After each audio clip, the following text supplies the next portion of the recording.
the Great Patriotic War. 70 years have passed since it began. Soon our children and grandchildren will know about it only from books and films. The surviving soldiers of this war are now well over 80. With each year, with each day, there are fewer and fewer of them. And this war is getting further away from us, and less truth remains about it. The memories of the last surviving participants and witnesses in the series My Great War. Papa Sani de Cresson.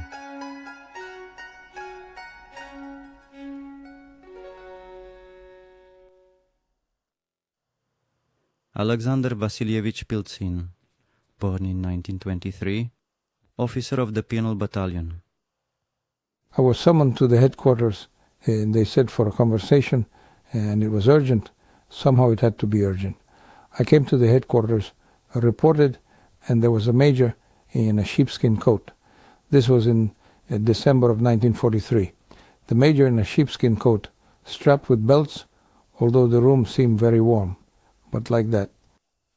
He started asking me about my health, about what I was taught in school. So how am I feeling? Well, everything is fine. Go to the Penal Battalion with us. Honestly, I was a bit taken aback by such a conclusion.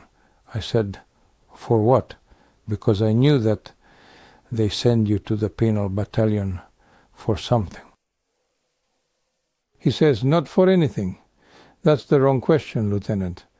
Not for anything, but for what? You will help the penal soldiers atone for their guilt before the motherland. You will command the penal soldiers.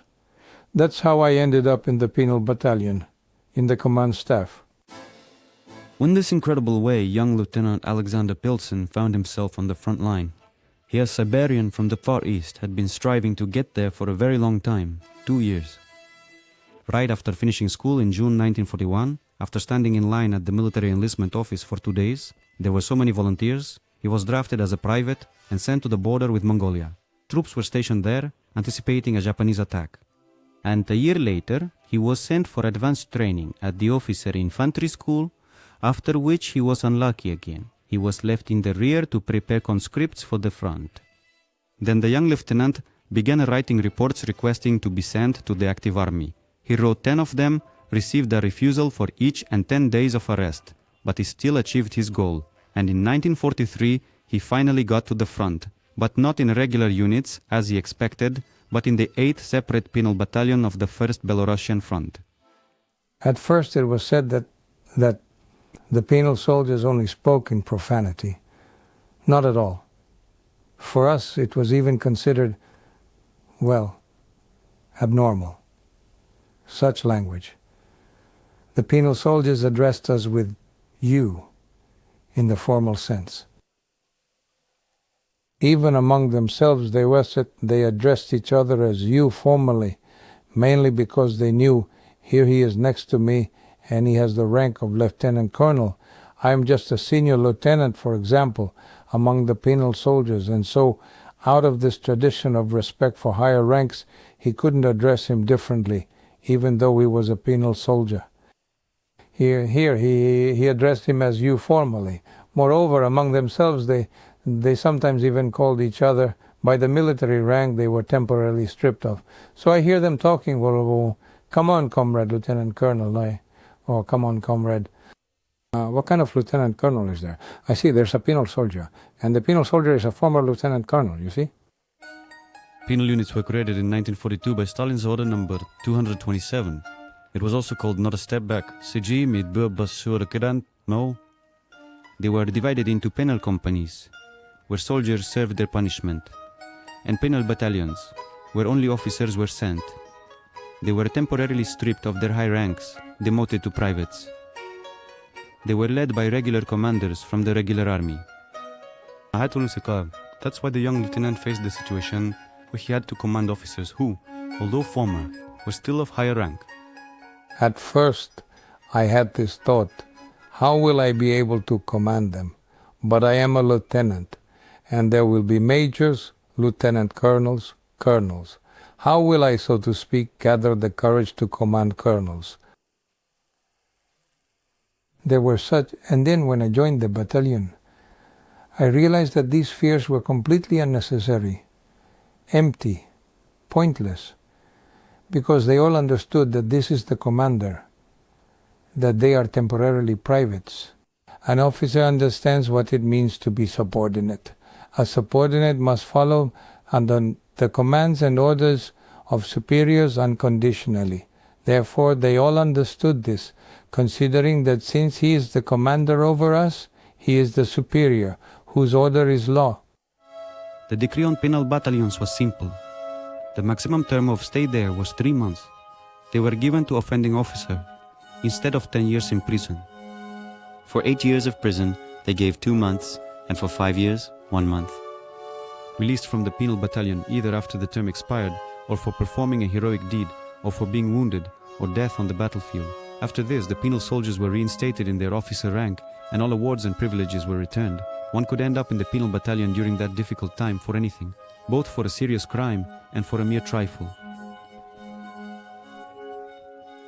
The officer was in the hospital due to an injury. Somewhere the hospital was not far from his village where he lives or the town. He wrote a letter to his wife. "Come, I am in the hospital. Here, at least we can see each other." She replies to him that she cannot, her circumstances do not allow it. He suspected, apparently knew, that the woman was weak in certain, so to speak, moments. So he escaped from the hospital. And they didn't take his weapon away at the hospital. He ended up with a weapon. He arrived home and caught her with this circumstance. Well, he shot them both. He went to the commandant's office. He says, "I killed my wife and her lover." Well, everything went to trial.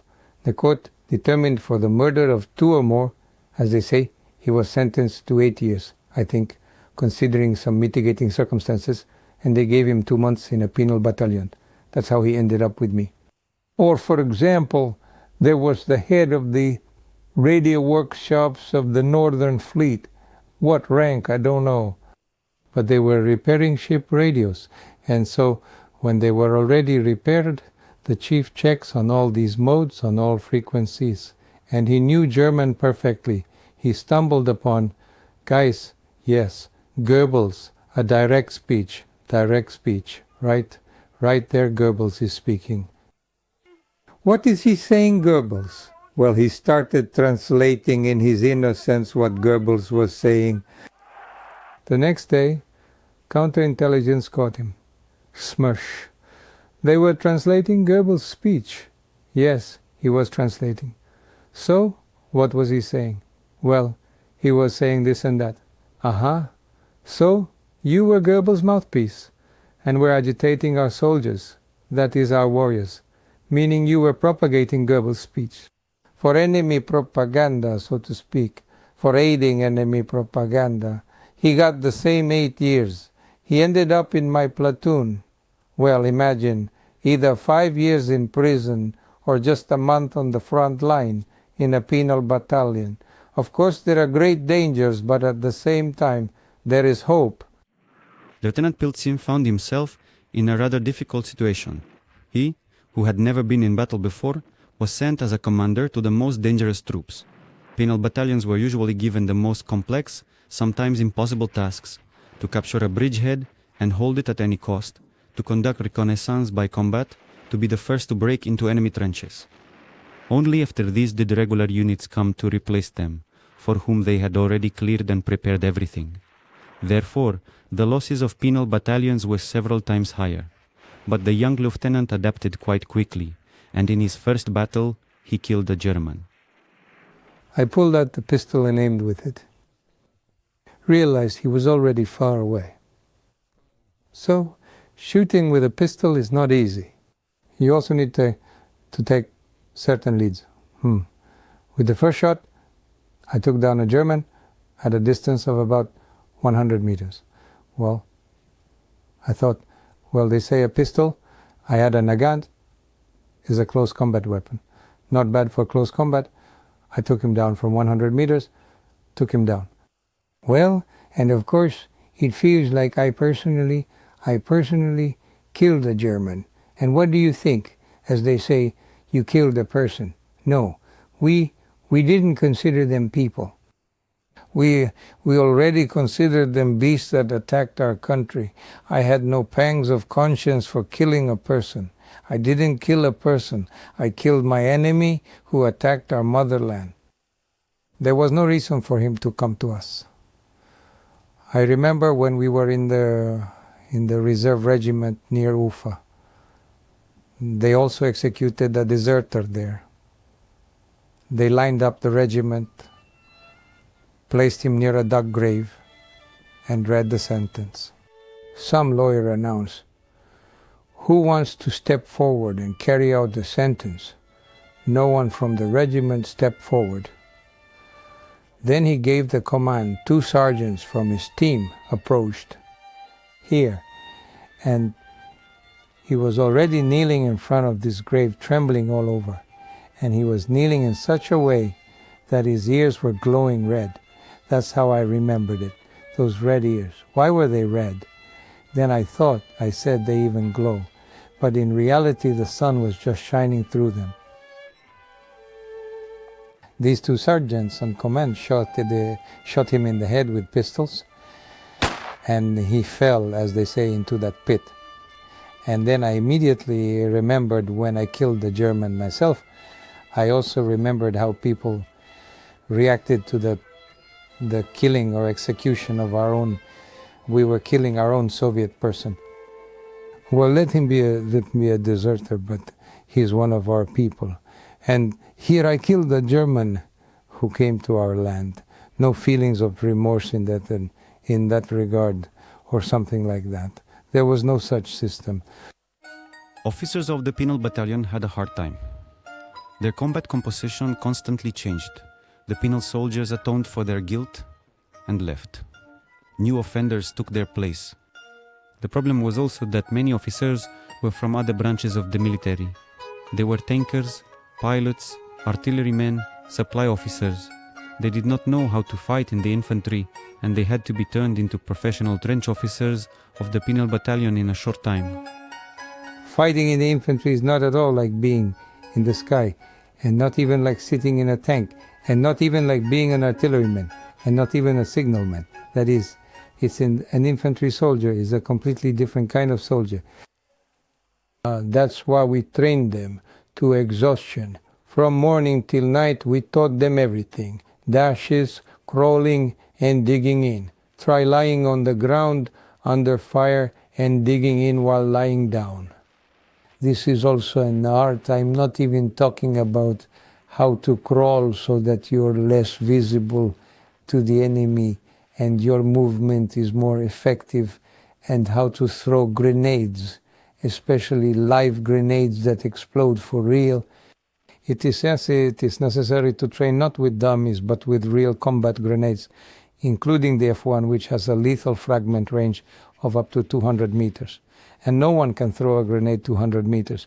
At best, it's good if the throw reaches 40 to 50 meters. So we taught everything. Some initially grumbled, "What, we're going to our deaths anyway, why do we need this?" But then they understood that we were teaching them to survive in these harsh conditions, to reduce losses and increase the effectiveness of their actions. According to Alexander Piltsin, penal battalions were the most combat-ready units, elite troops, because they were fought by officers whose level of training and responsibility was extremely high. Moreover, they were driven by a strong desire to atone for their guilt through their actions and restore their ranks. It even happened that when the Germans learned that the penal battalion was advancing in their sector, they deliberately avoided direct confrontation. We were the first to go on the attack we prepared for the real thing, and we provided good fire. And the artillery worked well before the advance. And when we stormed into the trench, there was no one there. We were ready for hand-to-hand combat, but there was no one. And they, almost all the way to Brest, left a machine gun barrier. If we would be If we were moving somewhere, they would open fire and we had to spread out in a line. By the time we got there, they were gone. It turned out they had driven further away. They were afraid of the Penal Battalion. By the way, they say, although I can't confirm it for sure, but they say that Penal soldiers went on the attack standing, not bent over, but directly, just as he went. Well, sort of like a psychological attack. Not exactly, of course, but in any case, we didn't go on the attack in dashes, because everyone knew, and the preparation was such. Everyone knew that standing up under bullets is very difficult to overcome that fear of standing up. And if you lie down while running, then get up again, you have to overcome the fear again. Each dash is another overcoming. But if I stand up once and don't lie down again, I don't have that fear. It disappears. You see? That's why, well, it was scary, for example, when crossing the Oder River. Well, it was scary, of course, especially since I couldn't swim. I couldn't, and I still can't. I couldn't swim. And crossing a river 200 meters wide was terrifying. It wasn't just generally scary. It was scary because I might suddenly drown. No. When they kill it, is a normal occurrence. It's a normal occurrence in war when they kill. And at home they will understand that. Especially since 2 of my brothers have already died in the war. I understood that my mother would receive a 3rd death notice. For her it would be a very heavy blow. But still, dying in war, defending the motherland is one thing, drowning in a river is quite another. Before every attack, before every charge, there is always fear. Fear is there, but you have to know how to overcome it, and it goes away, the fear. After the restructuring, many books and films about penal battalions appeared. According to Alexander Pilsin, they created a myth about the penal soldiers that had nothing to do with reality.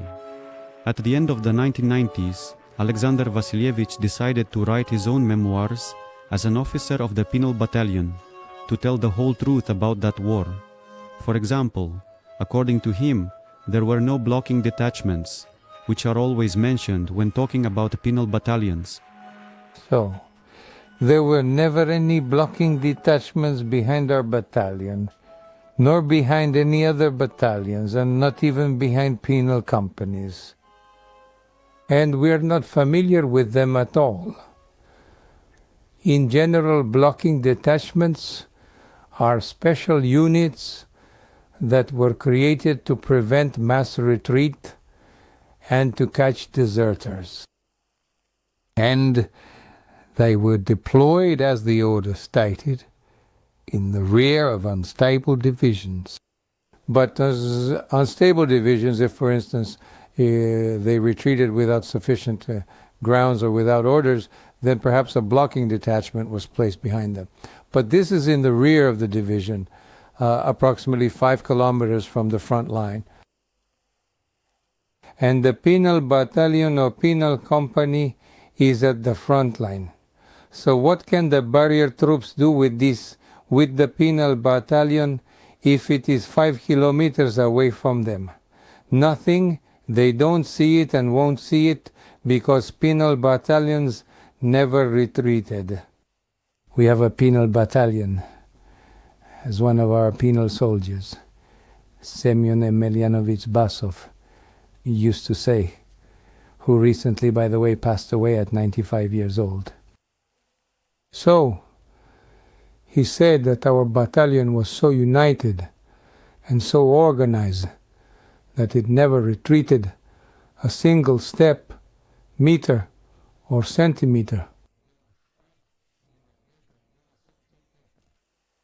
And indeed it was so that throughout my entire history, and I spent 1.5 years in the Penal Battalion, that is, from December 1943 until Victory Day, until May 1945.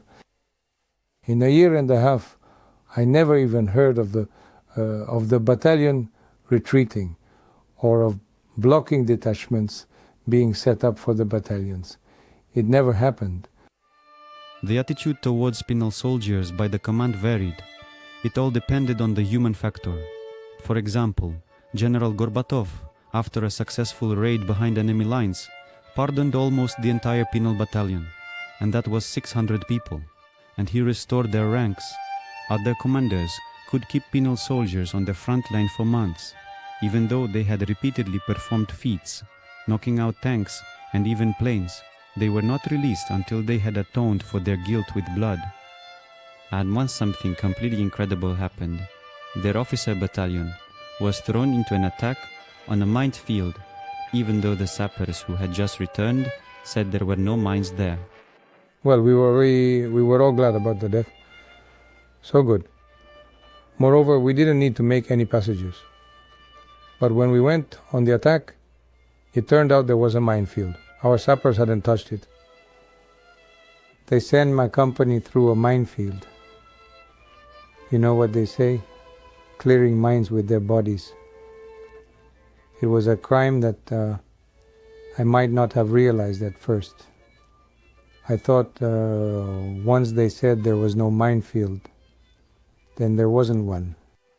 And if something explodes under people's feet, and I see it with my own eyes, then it means either the Germans have some special, so to speak, weapons that target people, or some kind of precision weapon appeared at that time.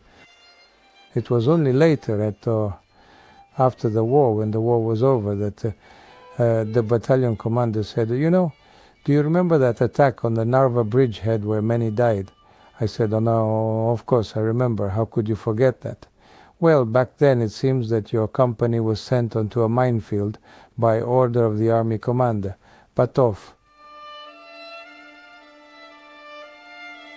They sent in, he sent in a whole company, and I had 80%. I had over 100 people, and only about 20 remained. 80% were lost, not necessarily killed. Maybe some were wounded, some lost a leg. Who knows, but maybe many survived." Send people knowing that these are officers who could reinforce the troops of the same 65th Army tomorrow, but that's how it happened. I definitely write about this in my books, and I write that, so to speak, in the short-sightedness, perhaps, of such high-ranking leaders as the army commander, or maybe it was the initiative of the division commander to whom we were assigned at that time. What I do not believe in the thoughtlessness of such high-ranking officials. Rather, I believe in their dishonesty, because I cannot call it anything else. These crimes they committed are punishable by no one. Lieutenant Pilsin was lucky in that attack. He did not step on a mine, and when only 20 of them reached the German trench, they managed to capture it in hand-to-hand combat, and held it for a long time until our units arrived. In that battle, Alexander Pilsin knocked out a tank. In general, according to him, luck in war is the most important thing. The officer of the penal battalion was incredibly lucky. Out of 18 lieutenants who came with him to command the 8th separate penal battalion, only 2 remained by the end of the war. And suddenly, in the middle of the 2nd platoon, an explosion. Yes, a powerful explosion. And I feel something strong hit me in the chest. I almost fell. I looked, and it turned out to be a bounding mine, packed with steel balls, like grape shot. It jumps out of the ground and explodes at about 1.5 meters above the ground. And an enormous number, almost 300 of these pellets, scatter with deadly force. And one of these pellets hit my rifle, and all its kinetic impact force was distributed across the metal. and it felt like I was pushed. I almost fell, but interestingly before that, the automatic rifle hangs on me, and while moving, it hits one spot with the magazine. The magazine is round, you know, not curved, but disc-shaped. I keep adjusting it all the time. It's uncomfortable for me. It's even rubbed the spot. And I had an orderly, Zhenya, a good guy. I forgot his last name. He was a penal soldier. He says, "Why are you struggling? Just tighten the strap by one hole. It will hit a different spot, and then when you lower it back, that spot will have rested." So I did tighten it. It went higher, and then the explosion happened. If it weren't for Dington, for this random coincidence that I tightened the automatic rifle, and it wasn't even my own idea, but the orderly suggested it, then that bullet would have hit not the rifle, but right in the chest, and right opposite the heart. And I would surely have been, as they say, in another world. While stationed in the rear, Alexander Pilzin met a girl. Her name was Rita. She worked as a nurse in a hospital. Then the young lieutenant went to the front. They began to correspond. Soon she was also sent to the front line. It so happened that at the end of 1944, their units were nearby. They found out about it from letters. They had their own special code. Censorship at that time prohibited mentioning the name of the location where a soldier was fighting. They came up with a way to bypass the ban. At the end of the letter, they would send regards to non-existent people, and by the first letters of these people's names, you could form a word and find out where you were. For example, if it was Grodno, they would send regards to Grigory, Rosa, Oleg, Dima, Nadia, and Oksana. That's how they found out they were nearby and met at the front. And after some time, they had a wedding. It was the end, mid-December, and in 2 days I was already awarded the rank of captain. So well, I think, Captain, I'm my own master, my own boss. I can get married. That's how it happened. And then, until the end of the war, she was in the hospital, and I was in the Penal Battalion. And recently, when I somehow also ended up near the hospital. So I arrived, and she says, "I want to go with you." "Where?" "To the Penal Battalion." "To the Penal Battalion." So the hospital chief let her go, and she went with me. We arrived and reported to the battalion commander. He was a bit confused. What was I supposed to do with her here in the Penal Battalion? Women were not allowed in the Penal Battalion. I say, "Well, the medical station to our Dr. Stepan Petrovich." Well, and he agreed. They assigned her. Later, when we took Oldham, she even participated in combat. Then the doctor determined that she needed to stop all active duties because she was pregnant.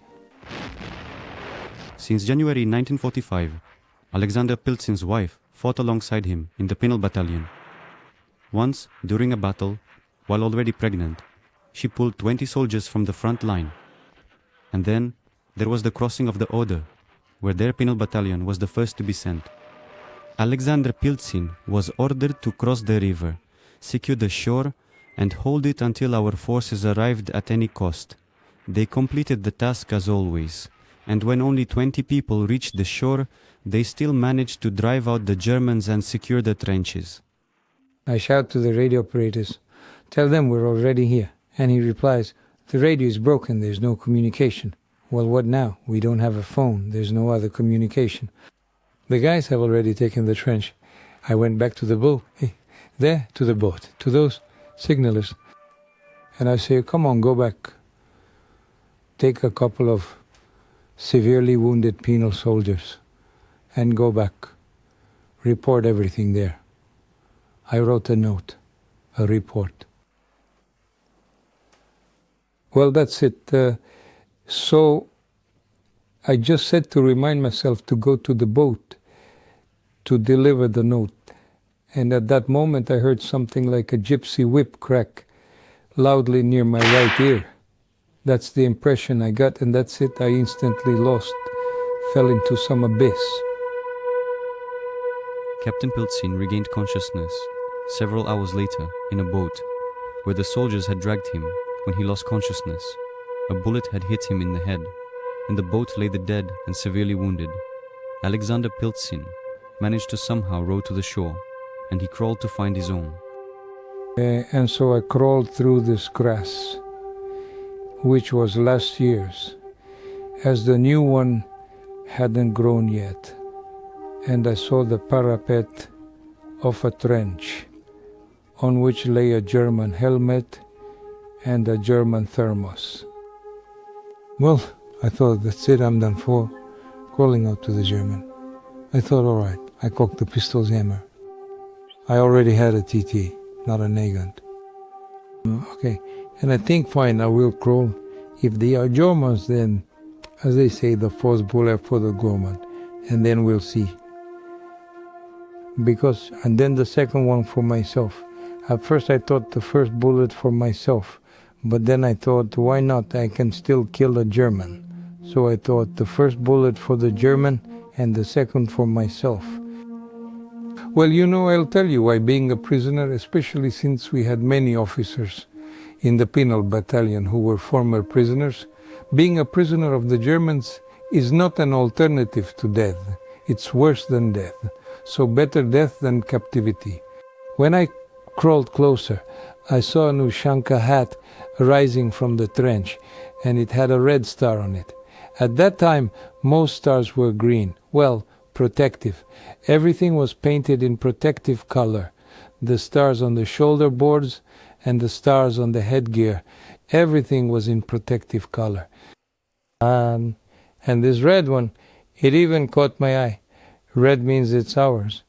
So, and when he saw the captain crawling with a bandaged, bloody head, he got scared and ran away.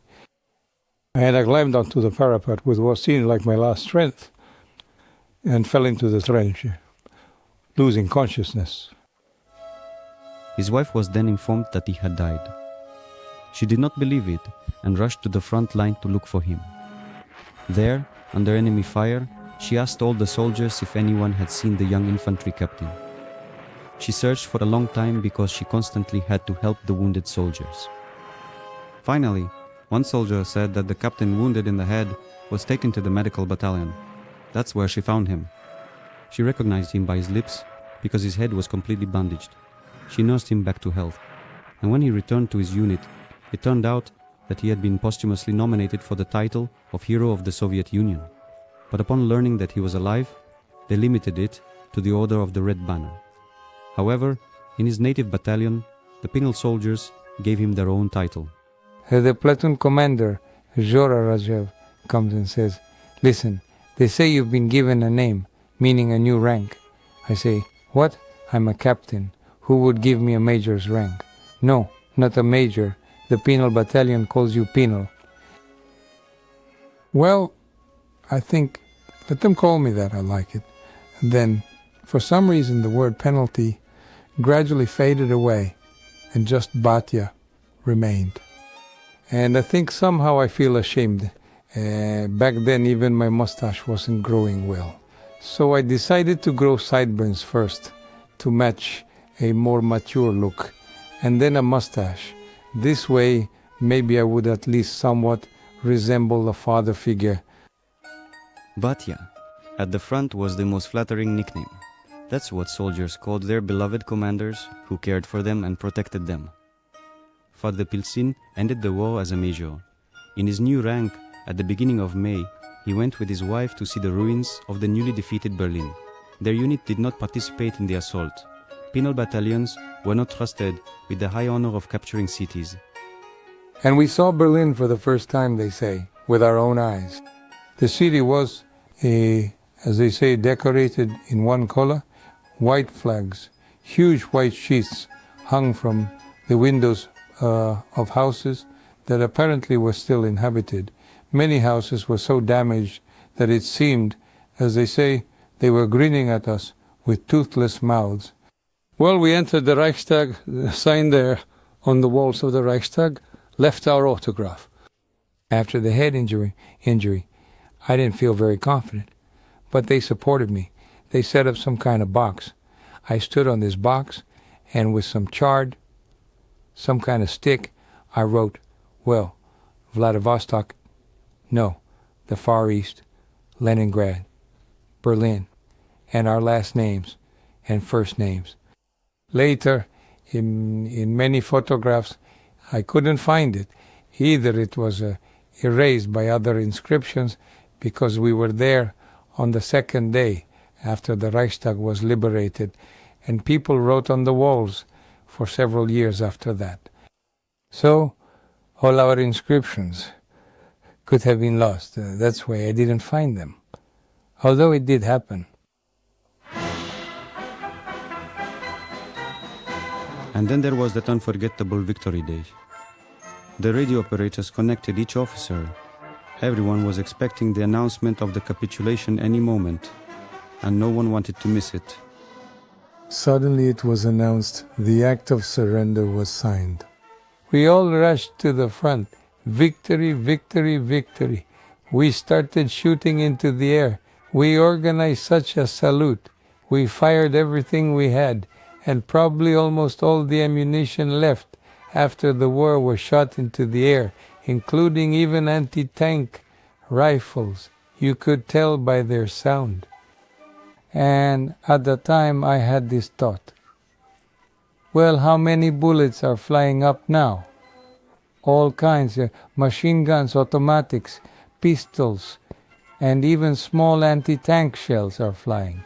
But they will fall to the ground. They will fall at the same speed they are flying now. They might kill someone, maybe maim someone, injure someone. It would be so unjustified. Could it really be that this bullet will hit someone? God willing, it won't hit anyone. Not a German, not anyone, because this is a joyful celebration. How can it be marred by someone's death? And a few months later, in August of 1945, he had a son. This is how the war ended for Penal Battalion officer Alexander Piltsin. Many years later, when the children had already grown up, they constantly looked for their father in documentaries about the war and asked where he was. And he joked about it, because he knew that penal battalions were never filmed and correspondents were not allowed near them. They were under an unspoken ban. Their unit was never mentioned in official reports, as if it didn't exist at all. Such was the Great War for the penal soldiers and their commanders.